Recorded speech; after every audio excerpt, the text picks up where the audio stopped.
Pemerintah memperkirakan kemiskinan ekstrim bisa melonjak drastis pada penghujung tahun masa persoalan kemiskinan ekstrem di Indonesia dengan target 0% pada 2024. Apalagi saat ini angka kesenjangan semakin meningkat yang menggambarkan masih timpangnya pendapatan masyarakat di perkotaan dan pedesaan.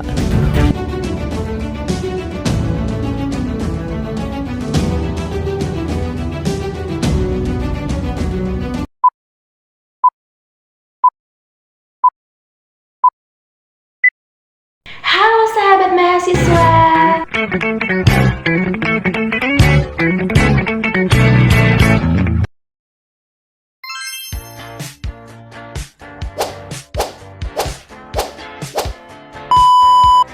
Assalamualaikum warahmatullahi wabarakatuh. Shalom, Om Swastiastu, Namo Buddhaya, Salam Kebajikan, Rahayu, Horas.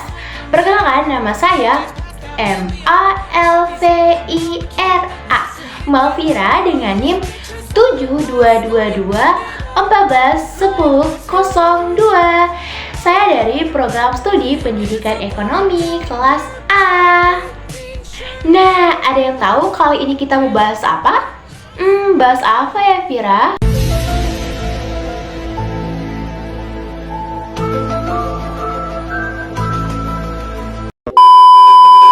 Yes, kali ini kita akan mengupas pertanyaan-pertanyaan mengenai tentang ekonomi kemiskinan. Nah, ada yang tahu apa sih sebenarnya ekonomi kemiskinan itu?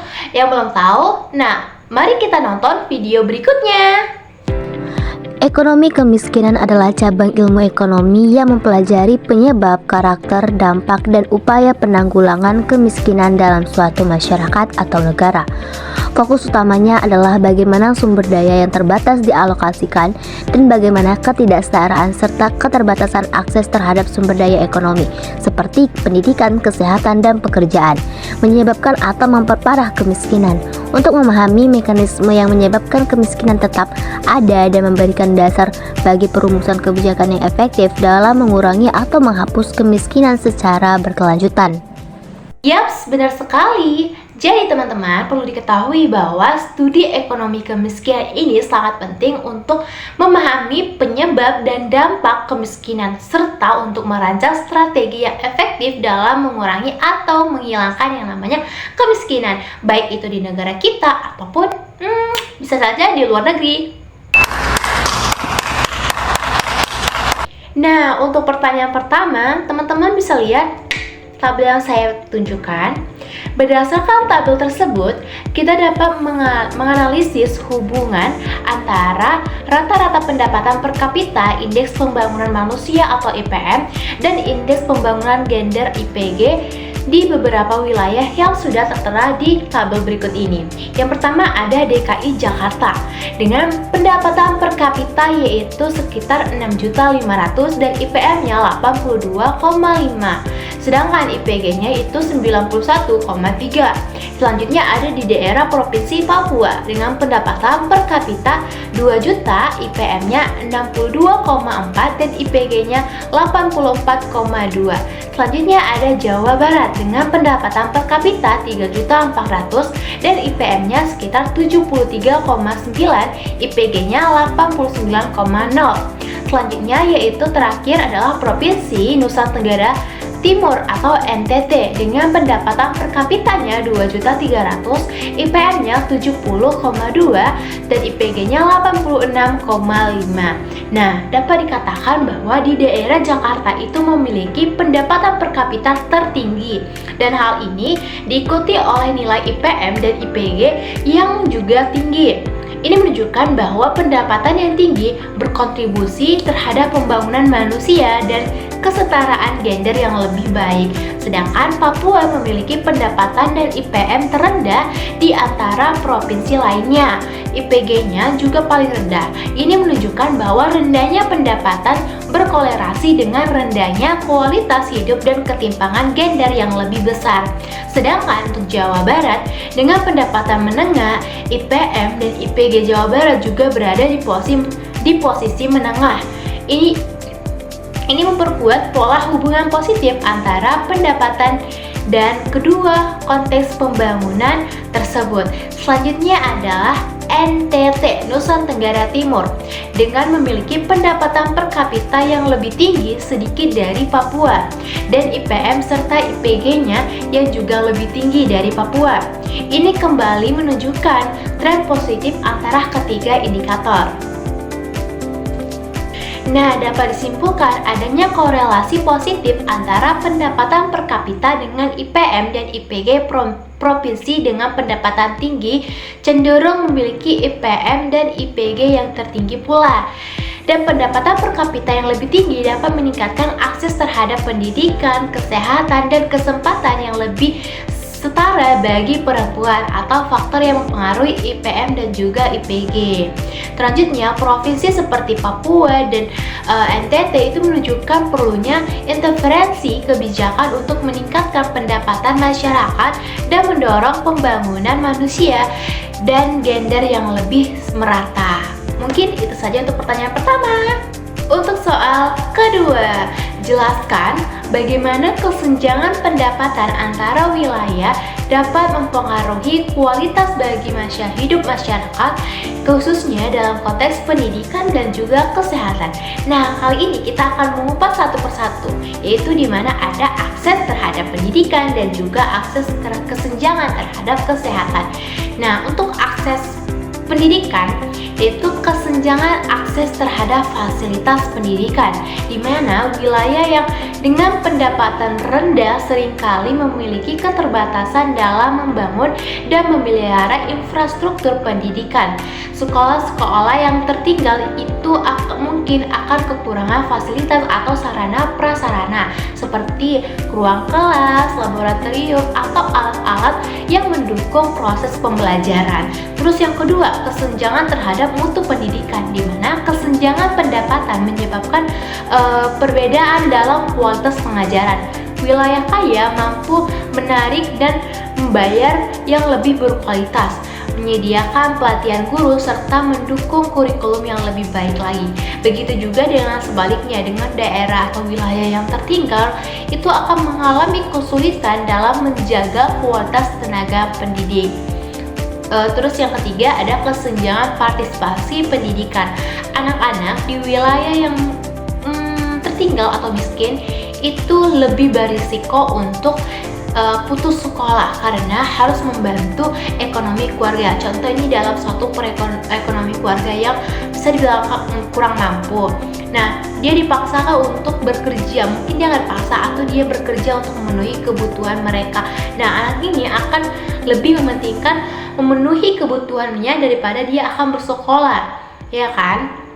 Nah, itu atau mungkin saja biaya pendidikan yang tidak terjangkau, meskipun pendidikan dasar bersifat gratis. Memang pendidikan bisa dibilang gratis ya, SPP atau lain itu memang gratis, tapi secara personal, secara kebutuhan pribadi mereka sangat mungkin merasa kekurangan. Mereka butuh kayak seragam, sepatu, tas, atau alat-alat perlengkapan sekolah lainnya.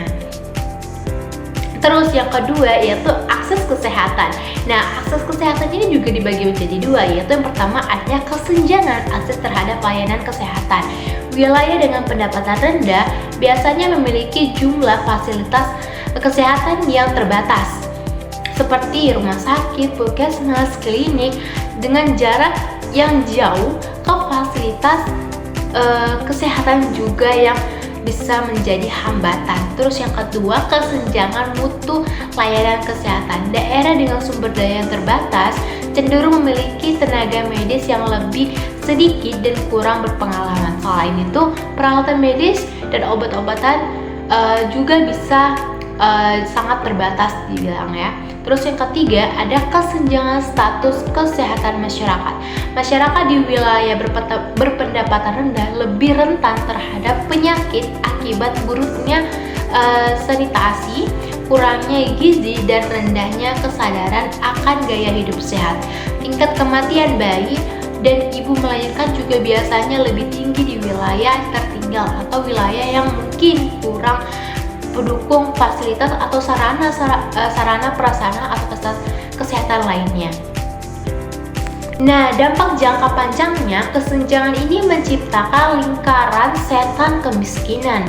Pendidikan dan kesehatan yang rendah memperkecil peluang ekonomi masyarakat di wilayah miskin, yang pada akhirnya memperparah kesenjangan itu sendiri.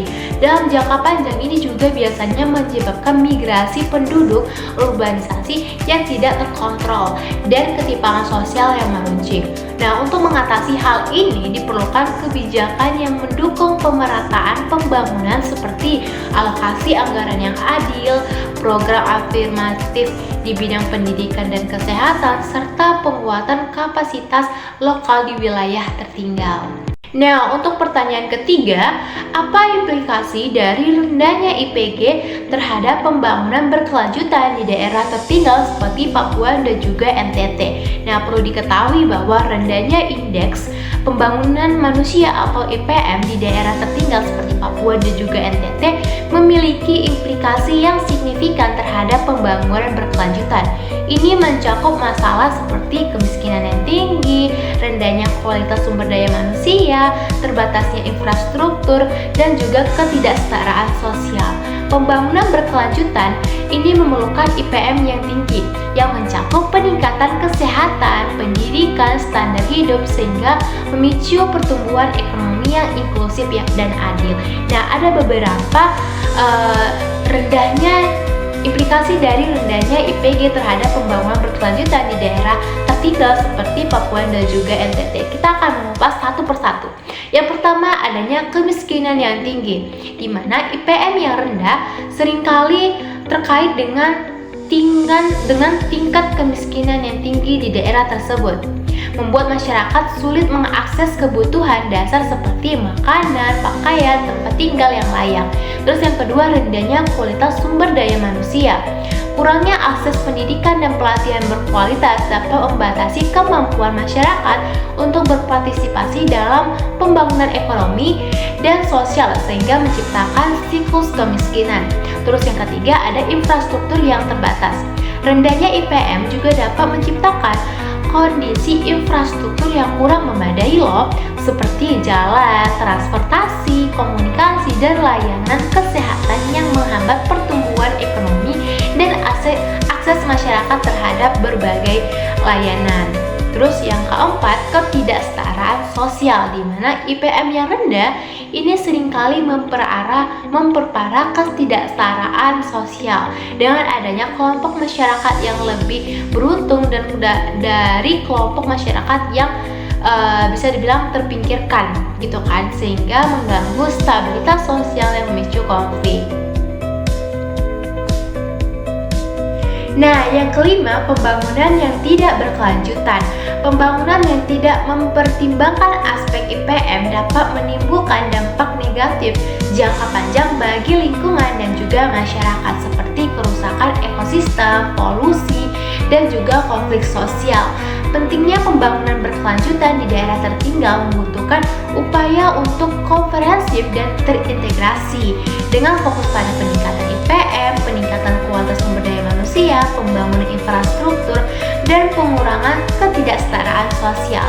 Peningkatan IPM menjadi kunci utama untuk mencapai pembangunan yang berkelanjutan, menciptakan masyarakat yang sejahtera, berdaya saing, dan mampu mengatasi tantangan pembangunan yang dihadapi. Nah, untuk pertanyaan yang keempat, berikan usulan kebijakan yang menurut Anda dapat mengurangi kesenjangan pembangunan antara daerah dan kesenjangan antar gender secara bersamaan. Nah, untuk mengurangi kesenjangan pembangunan antar daerah dan kesenjangan gender secara bersamaan, kebijakan yang diusulkan harus bersifat inklusif, berbasis wilayah, dan memiliki perspektif gender. Adapun inti dari kebijakannya adalah membangun kapasitas ekonomi lokal berbasis potensi daerah dan memberikan peran aktif akses setara bagi perempuan dalam perencanaan, pelatihan, distribusi, dan juga produksi. Adapun komponen di kebijakannya yaitu yang pertama, investasi infrastruktur sosial dan ekonomi di daerah tertinggal. Membangun infrastruktur daerah seperti jalan desa, terus ada listrik, terus air bersih, internet untuk mengakses ekonomi.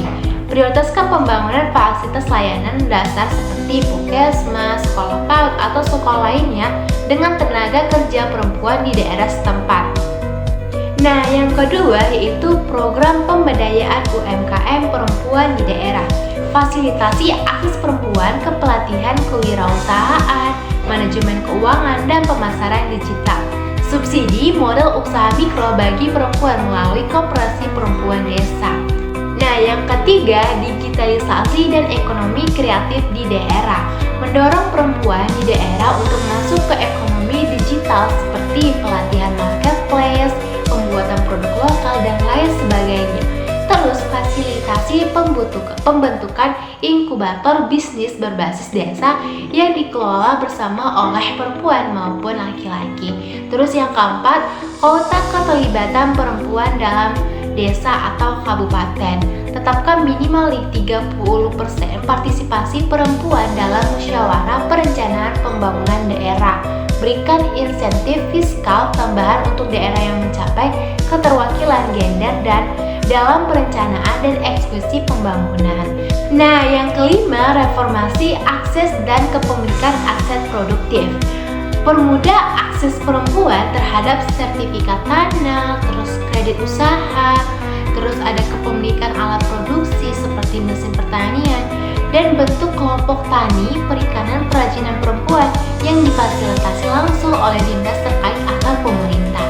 Nah, ada dampak ganda yang diharapkan, yaitu mengurangi ketimpangan wilayah karena pembangunan diarahkan ke daerah tertinggal dan perdesaan. Terus yang kedua, mengurangi ketimpangan gender karena perempuan dilibatkan dalam proses pembangunan dan pendapatan akses terhadap sumber daya yang produktif. Nah, itu tadi adalah pertanyaan-pertanyaan mengenai tentang ekonomi kemiskinan. Tadi kita sudah mengupas semua pertanyaan yang sangat luar biasa. Mungkin itu saja, sekian dari saya, Malvira Pohan. Sampai ketemu di lain waktu lagi. Thank you for watching.